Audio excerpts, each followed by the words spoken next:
The rain fell in sheets that morning, cold and relentless, as if the sky itself had turned against me. I remember standing in the doorway of our family kitchen, clutching the pregnancy test in my trembling hand. The pink lines stared back at me, undeniable and life-changing.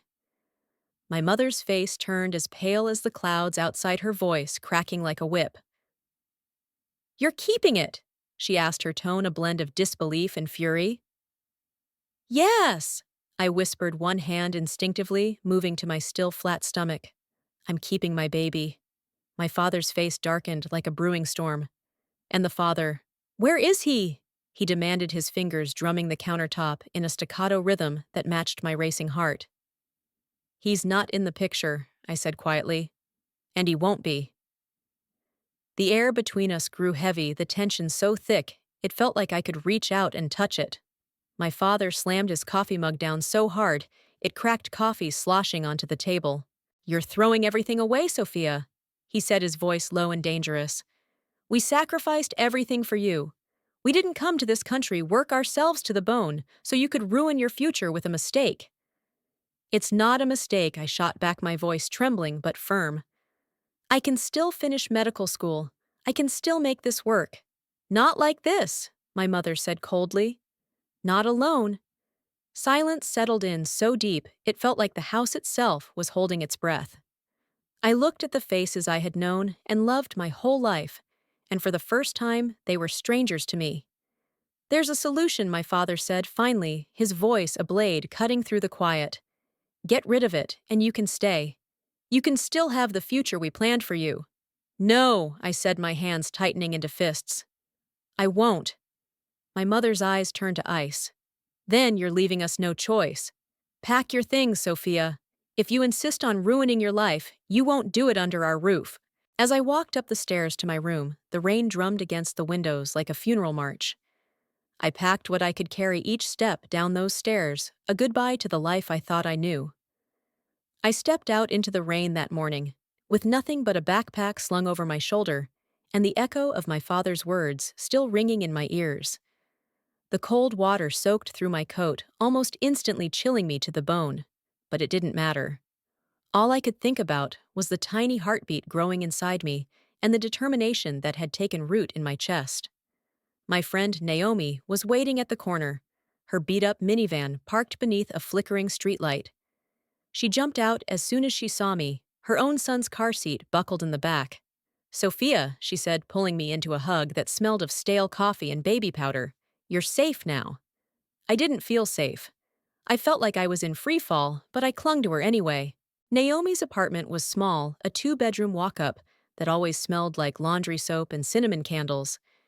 It was a far cry from the suburban home I'd grown up in, but it felt warm in a way my parents' house never had. That first night, I lay on Naomi's couch, one hand on my stomach, listening to the soft, snuffling sounds of her baby asleep in the next room. My thoughts raced with everything I was about to lose: my place at medical school. My parents loved the future they'd charted out for me since I was a child. But as I felt the tiniest flutter beneath my fingertips, I realized I hadn't lost everything. I'd gained something far more precious. The next morning, Naomi made coffee strong enough to knock me awake, and we sat at her chipped kitchen table, plotting out a future that neither of us could fully see. "You're going to finish school," she said firmly, her eyes dark with resolve. "And I'll help you. Caleb and I will be here every step of the way." I nodded, though my heart thudded with fear. How could I do this alone? But I wasn't really alone, not with Naomi by my side, and Caleb's giggles in the background, like a promise that laughter still existed. I found a tiny studio apartment a few weeks later, just a single room with a cracked linoleum floor and a heater that clanked in protest every time I turned it on. It wasn't much, but it was mine. I worked nights as a cashier at a grocery store that smelled like bleach and cheap coffee, coming home to my textbooks spread out across the kitchen counter and the ultrasound picture I'd taped to the fridge. My growing belly made it harder to balance on my tired feet, but I refused to give up. I woke up early, studied every spare second, and counted every dollar until my eyes blurred from exhaustion. Some nights, I lay awake staring at the ceiling, my mind looping with all the ways this could end, how easily I could fail. But every morning I rose. I rose because I had no other choice. When Caleb was born, he was perfect. 10 tiny fingers, 10 tiny toes, and a wail that filled my cramped apartment with life. I named him Caleb because it meant devotion, and he was the embodiment of everything I refused to give up.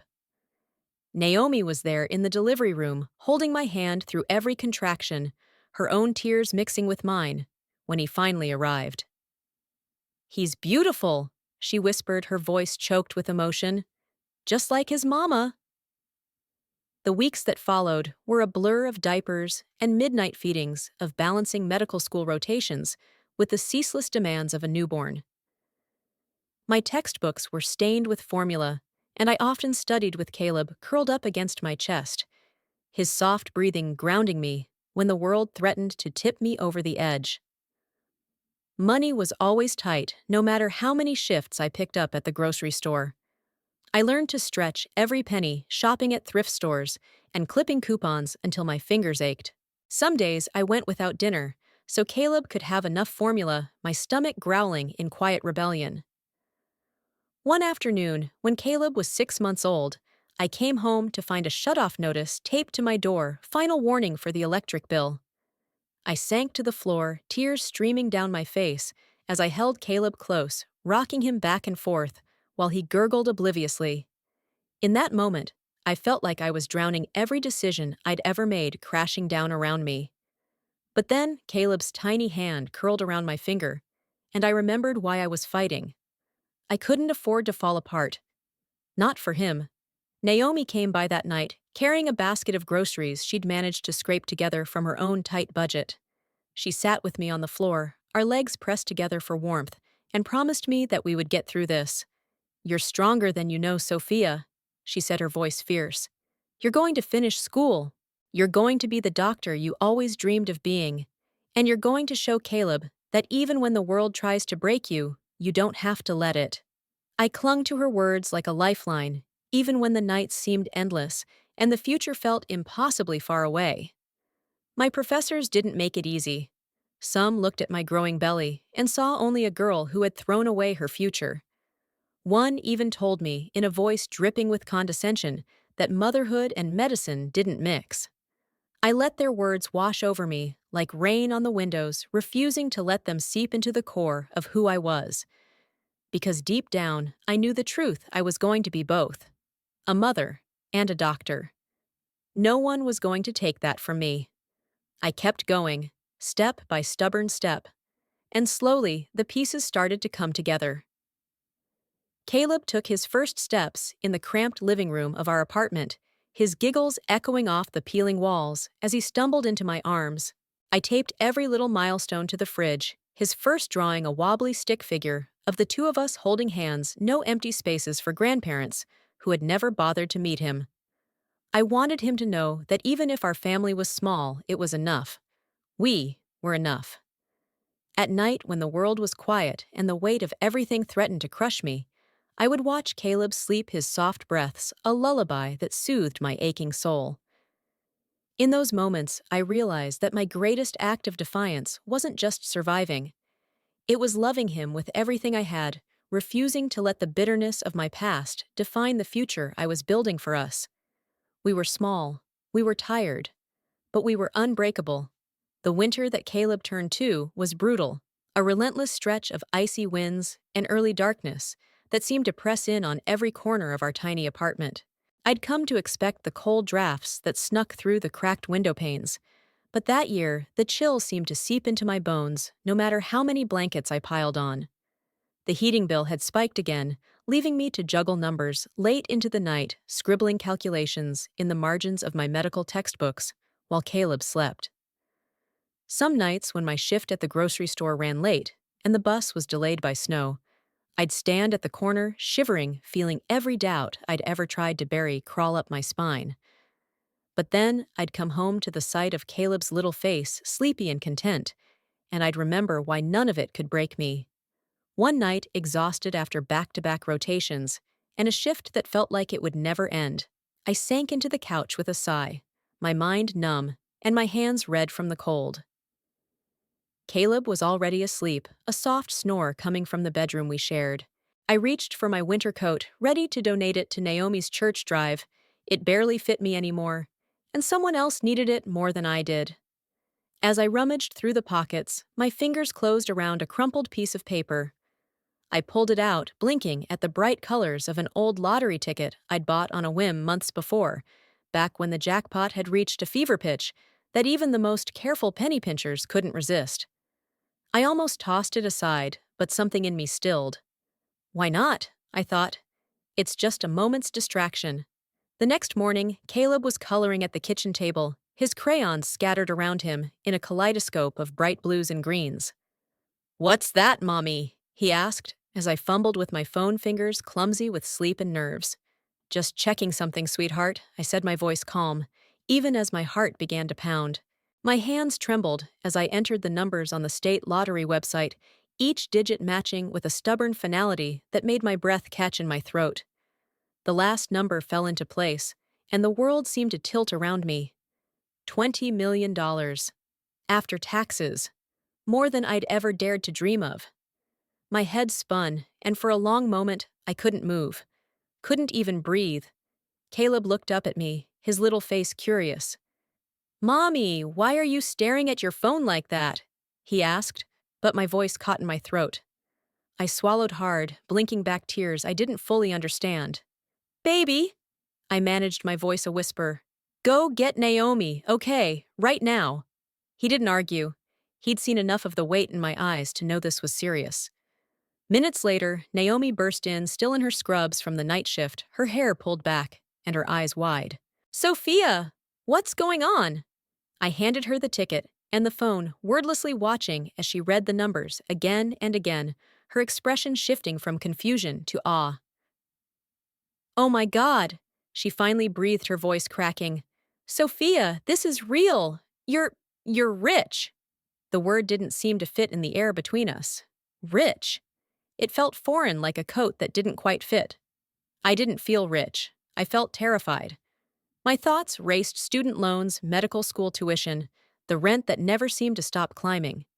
And beyond that, the quiet shame I'd carried like a second skin, the voice in my head that still sounded too much like my mother's, telling me I would never be enough.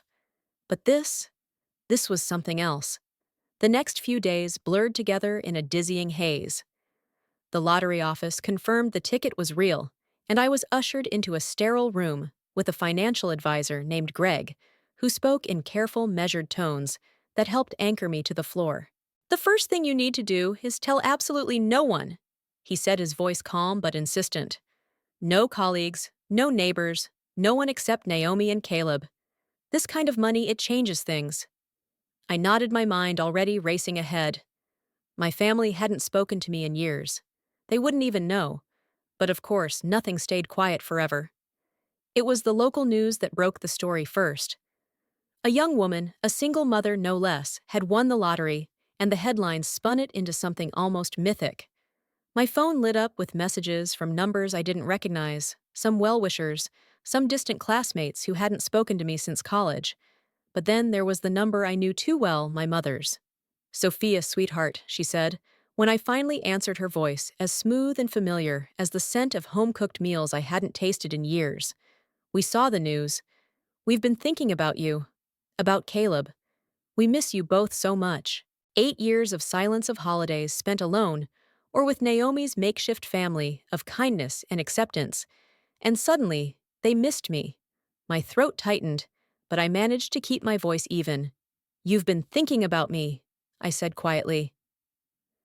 After all this time, she launched into an explanation, a litany of excuses, how they'd been hurt, how they'd needed time to adjust. My father's voice joined in soon after, offering assurances that they had changed, that they wanted to make things right. "Come have dinner with us this weekend," my mother pleaded. "Let's start over." I hung up and stared at the phone in my hand, my thoughts swirling. Caleb was at the table again, coloring another picture of us this time, with a dog he'd been begging for. "Mommy," he said, "are Grandma and Grandpa coming over?" His innocent question pierced through every defense I'd built. How could I explain that sometimes family only wanted you when you had something they could use? Naomi watched me as I stood there, the unspoken question in her eyes. "You're not going to let them back in just like that, are you?" she asked. I shook my head, though a part of me still hoped foolishly that they might really have changed. "No," I said finally. "I'm going to see exactly what they want, and I'm going to make sure they never get it." That night, after Caleb fell asleep, I sat with Naomi and Greg at the kitchen table, the weight of the decision pressing down on my shoulders. "This money, it's yours," Sophia Gregg said carefully. "Don't let anyone, not even family, make you feel like you owe them a piece of it." I nodded, my heart pounding with a mix of fear and something else I hadn't felt in a long time, power. As I drifted to sleep, Caleb's gentle breathing beside me, I realized that this wasn't just about money. It was about everything I'd fought for since the day I walked out into the rain, with nothing but a backpack and a promise to my unborn son. I wasn't just surviving anymore. I was ready to claim the life I'd built with my own two hands. And this was just the beginning. The days after my parents called were a blur of conflicting emotions. Part of me still ached for the warm kitchen smells of my childhood, the laughter around the dinner table that I'd spent years trying to forget. But that part of me was smaller now, overshadowed by the knowledge of what they'd done, how they'd turned their backs on me and Caleb when we needed them most. I didn't answer their next few calls, letting the phone buzz until it fell silent. But I knew they wouldn't give up so easily. And sure enough, one evening, as the sun dipped below the rooftops of our neighborhood, my phone rang again, this time with my father's voice low and rehearsed. "Sophia," he said, his tone syrupy sweet, in a way that made my skin crawl. "We understand you're busy. We just want to talk. Can we meet for lunch, somewhere nice to celebrate everything you've accomplished?" A pause stretched between us, taut with everything unsaid. I thought of Caleb asleep in the other room of the lottery ticket, still hidden in the back of my desk drawer. "All right," I said finally, my voice carefully neutral. "Let's have lunch." The restaurant they chose was the kind of place my parents had always adored, crystal glasses that caught the light linen tablecloth so white they seemed to glow. I wore a simple sweater and jeans, my hair pulled back in a no-nonsense braid. I wanted them to see me exactly as I was, not some carefully curated version they thought they could mold. When I arrived, my mother's smile faltered for just a moment as she took in my clothes, but she recovered quickly. "Sophia, darling," she said, reaching for my hand. I pulled back before she could touch me, taking my seat across from them. My father cleared his throat, his gaze darting to the polished silverware. "Where's Caleb?" he asked, his voice casual. "We were hoping to meet him." "He's with Naomi," I said simply. "I wanted to talk to you first." My mother's lips tightened. "That woman, well, it's good you have someone to help." The word help sounded like an insult in her mouth, but I let it pass. A waiter appeared with menus and water, and my parents ordered a bottle of wine without asking me. I asked for coffee instead, the familiar warmth of the cup steadying me as they launched into their rehearsed script. My father leaned forward, his brow creased in an expression of false concern. "We've been doing a lot of thinking," he said slowly, "about the past. About mistakes made on both sides." I raised an eyebrow.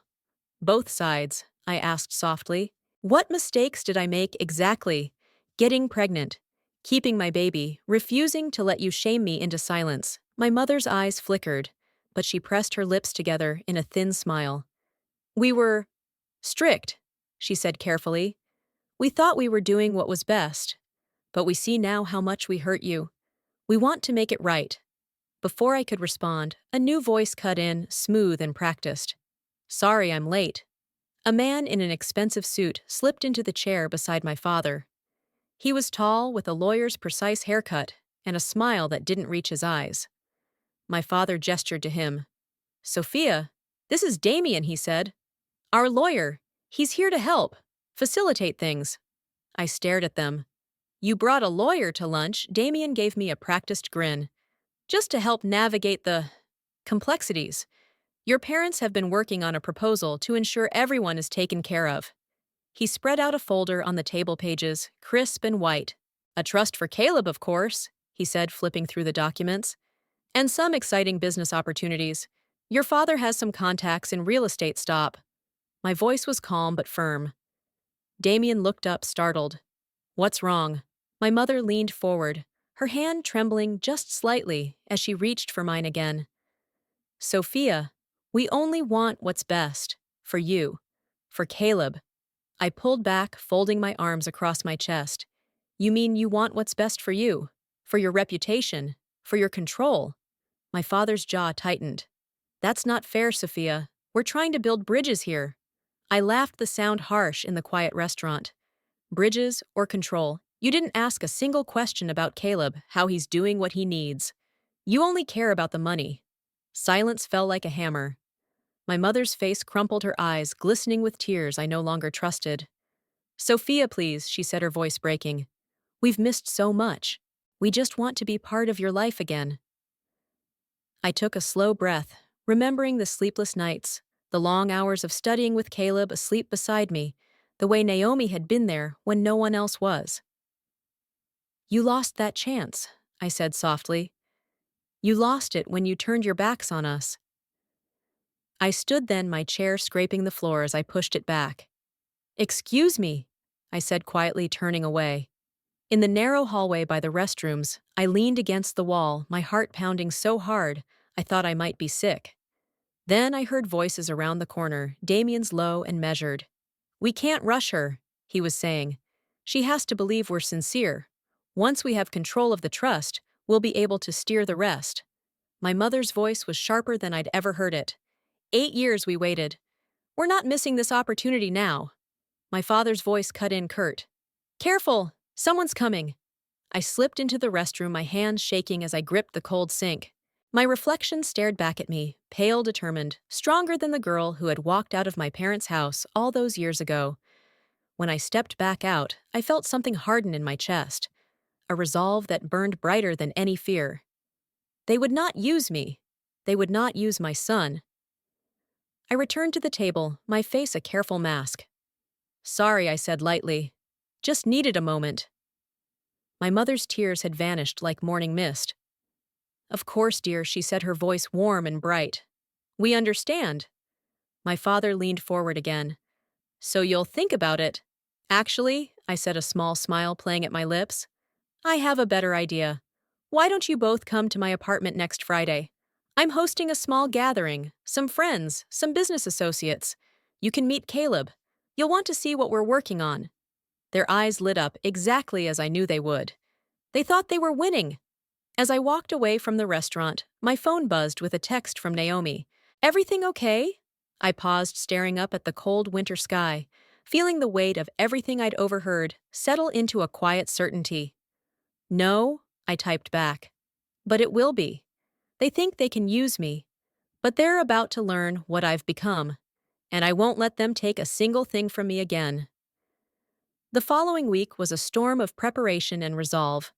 I kept my voice calm when I spoke to my parents on the phone, pretending to be the docile daughter they expected. Each, of course, mother and yes, father, rolled off my tongue like honey, but inside, I was sharper than I'd ever been. Their plan was clear as day, to wrap themselves around my new fortune like ivy on a crumbling wall. But I had my own plan, and it didn't involve giving them a single inch of control. I spent late nights at my kitchen table pen, scratching across pages of notes, as Naomi and I plotted out every detail. Caleb slept nearby, his soft breathing, a promise that this was all for him, for the life he deserved. Naomi's eyes were bright with fierce loyalty as she leaned over my shoulder. They're underestimating you, Sophia. They're about to learn exactly how wrong they are. I smiled tightly, feeling something cold and precise in my chest. They're going to watch me build something they can never touch. The day of the gathering arrived on a cold Friday evening, the kind of night when frost clung to the windows and the air bit at your skin the second you stepped outside.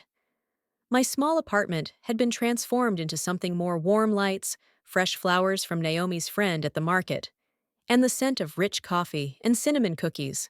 But beyond the cozy glow, there was a quiet determination woven into every detail.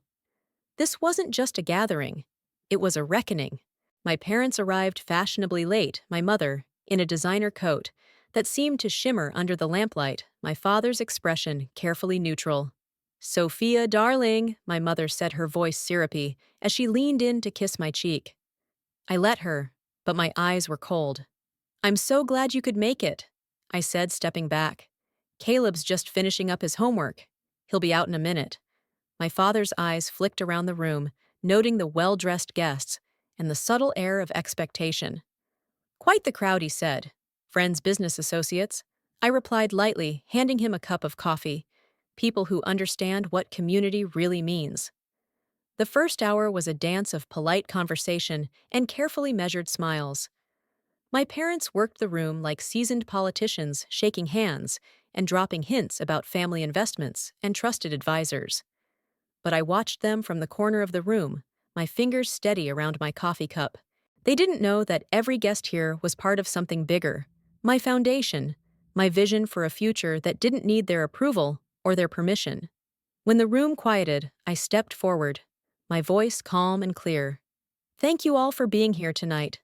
I began, the words rolling over me like a wave I was finally ready to ride. 8 years ago, I was disowned by my family for the choice to keep my son and build a life on my own terms. Tonight, I stand here not as their daughter, but as the founder of something I believe in deeply. I paused, letting the silence stretch out and fill the space. I'd like to introduce you to the Breaking Cycles Foundation. I said, my voice growing stronger with every word. A community-driven effort to support single parents who have been judged, abandoned, and told they're not enough. This foundation is my answer to every door that was slammed in my face. It's my way of turning that pain into power. The applause was immediate, warm, and affirming. But I didn't look at the reporters or the donors. I looked at my parents. My mother's face had gone pale, her smile frozen. My father's jaw was tight, his knuckles white around his coffee cup. I took a slow breath, steadying the tremor in my hands. To kick off our mission, I continued. I'd like to introduce the first group of grant recipients, single mothers, who, like me, have faced judgment and hardship and are determined to build something better for their children. One by one, they stood, some with babies in their arms, others with the quiet strength of survivors who had seen too much. Naomi joined them, her eyes bright with pride, as she held up a check for $10,000, our first official grant. The room erupted in applause again, but I kept my eyes on my parents, drinking in the shock that painted their features. When the applause died down, a reporter raised her hand. Sophia, your parents are here tonight. What role did they play in your foundation? I met her gaze head-on. None, I said simply. This foundation exists because they refused to see my worth. Because they turned their backs on me and my son. Tonight, they're guests, nothing more. My father's face reddened, his mouth opening to protest, but I lifted a hand. Let me finish, I said softly. For too long, I tried to earn their approval. I thought if I was perfect enough, successful enough, they might finally see me. But tonight, I'm done chasing their acceptance. Tonight, I stand on my own. The room was silent for a long moment, the weight of my words settling over everyone. My mother's eyes glittered with tears. She couldn't quite blink away. My father's mouth was a hard line, his hands clenched at his sides.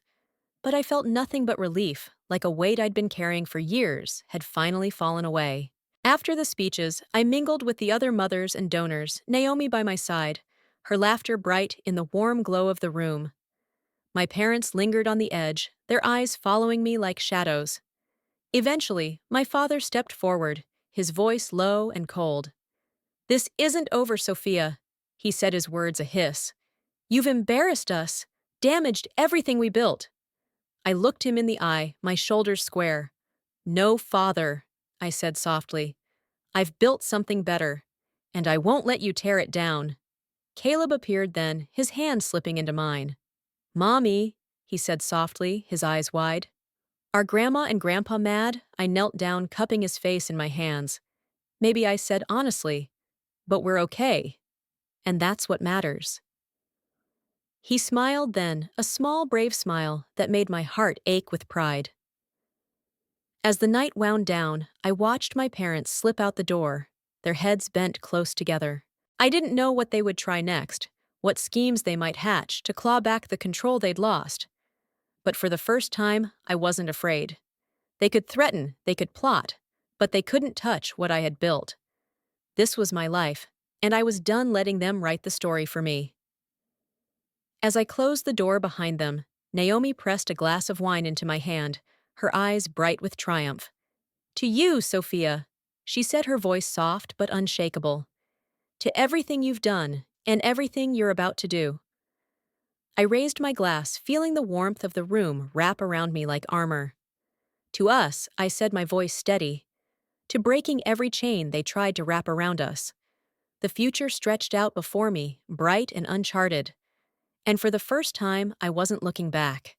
The night after the gathering, as the echoes of applause faded, and the last guest's footsteps disappeared into the dark, I found myself sitting alone at the kitchen table. The apartment, still warm, with the lingering scent of fresh coffee and cookies, was quiet now, but my mind raced with everything that had unfolded. My parents' faces still haunted me, the tight-lipped fury, the hollow attempts at charm that cracked under the weight of my refusal. But as I traced the rim of my coffee mug with my finger, I realized something had shifted in me. For the first time in years, their disapproval no longer felt like a wound. It felt like freedom. Caleb was asleep in the next room, his soft breaths drifting out with the quiet promise of tomorrow. Naomi was in the living room, tidying up the scattered cups and plates, her movements gentle, almost reverent. She paused at the doorway, watching me with that knowing look in her eyes. "How are you feeling?" she asked softly.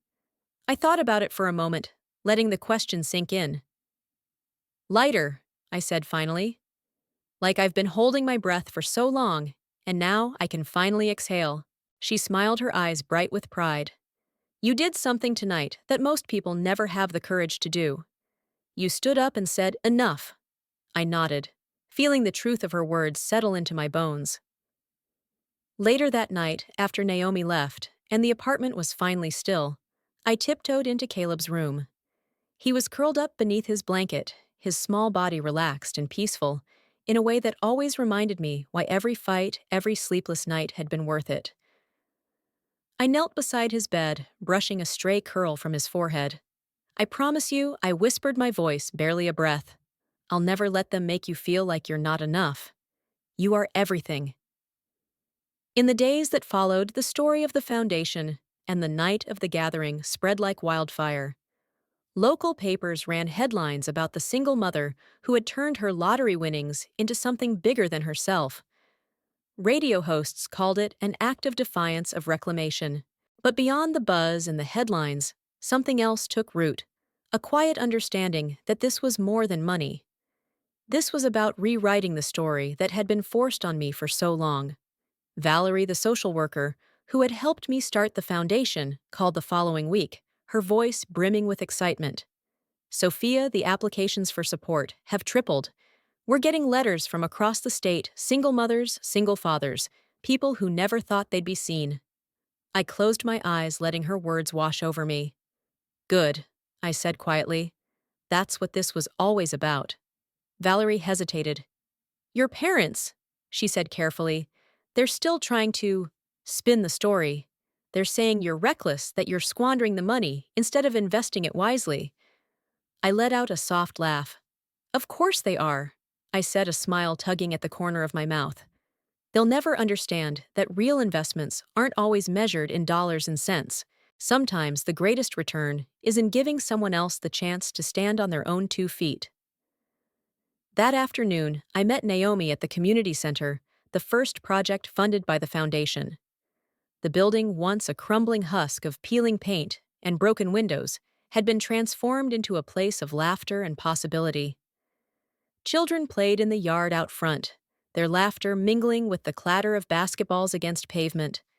Inside, mothers and fathers met with caseworkers, heads bent together in quiet determination. Naomi watched me as I took it all in, her eyes soft. "This is what family looks like," she said. I nodded, the truth of it resonating deep in my chest. "It is," I said. "This is what they'll never understand. They thought family was about control and appearances. But this is love without conditions." That night, after Caleb was in bed, Naomi and I sat on the couch, the glow of the TV playing softly in the background. I told her about the latest call from my parents, how they'd offered to forgive me if I handed over control of the foundation. Naomi's eyes hardened. "They'll never change," she said. "They only know how to take."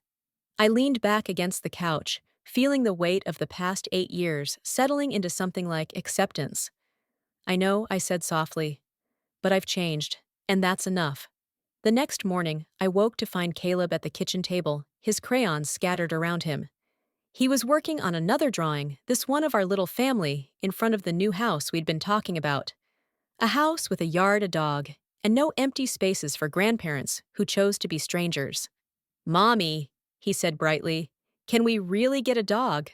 I smiled, ruffling his hair. "Yes, baby, we can." And in that simple promise, I felt a warmth bloom in my chest, a quiet certainty that we were exactly where we needed to be. Later that day, I drafted a letter to be posted on the Foundation's website, a manifesto of sorts. I wrote about the power of choice, about the dignity of single parents who refuse to let shame define them. I wrote about how love without conditions was the strongest foundation of all. When I was done, I read it back, feeling each word settle into place like a stone in a carefully built wall. That evening, Naomi and I sat on the porch of the community center, watching the sun dip below the horizon in a wash of soft pink and gold. "You know," she said, her voice thoughtful, "I think the lesson here is that sometimes the family you choose is more important than the family you're born into." I nodded, the truth of it sinking in deep. "And that love isn't real if it's only there when it's convenient," I added. She smiled, leaning her head on my shoulder. "Exactly." As we sat there, the warm glow of the center behind us, and the laughter of children drifting on the evening air, I felt the last pieces of the old hurt fall away. My parents might never understand, might never offer the kind of love that didn't come with strings and conditions. But I had learned something far more valuable than their approval, that I was enough, that Caleb was enough, and that we had built something no one could take from us.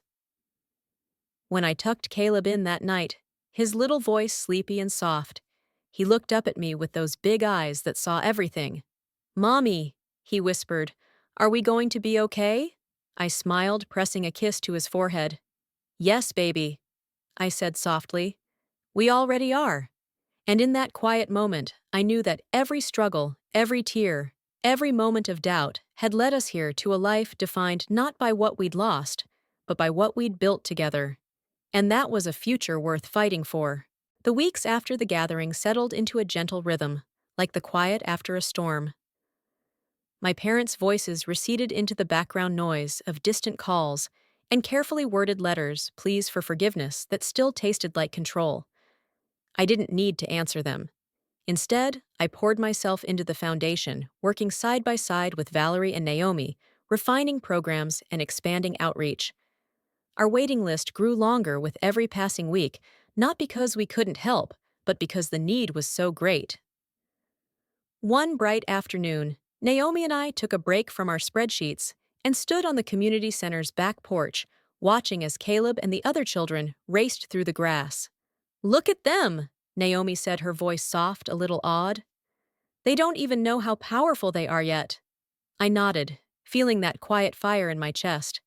"That's the point. They don't need to carry the weight we did. We're breaking that cycle for them." Later that night, I sat on the edge of Caleb's bed, the gentle rise and fall of his breathing a promise of everything I'd fought for. He stirred and opened his eyes, a sleepy smile playing on his lips. "Mommy," he whispered, "are Grandma and Grandpa ever going to come back?" My heart squeezed, but I answered honestly, "Maybe. But whether they do or not doesn't change this. We're enough. And that's all that matters." He snuggled deeper into his blankets, his tiny hand reaching for mine. "Okay," he murmured the word, a soft anchor in the quiet room. The next morning, I woke up to an email from a journalist, a national story, they said, about single mothers and the communities they build when the world tells them they're alone. They wanted to feature the foundation, to shine a light on the power of standing up for what's right. I read the message twice, feeling the weight and the hope in every word. My hands trembled. But I felt no fear, just resolve. We were no longer just a story about loss. We were proof that family is what you build from the ashes. So here's my invitation to you: if you're ready to stand up, if you're ready to rewrite your story and build a life on your own terms, come join us. Let's show the world what real family looks like.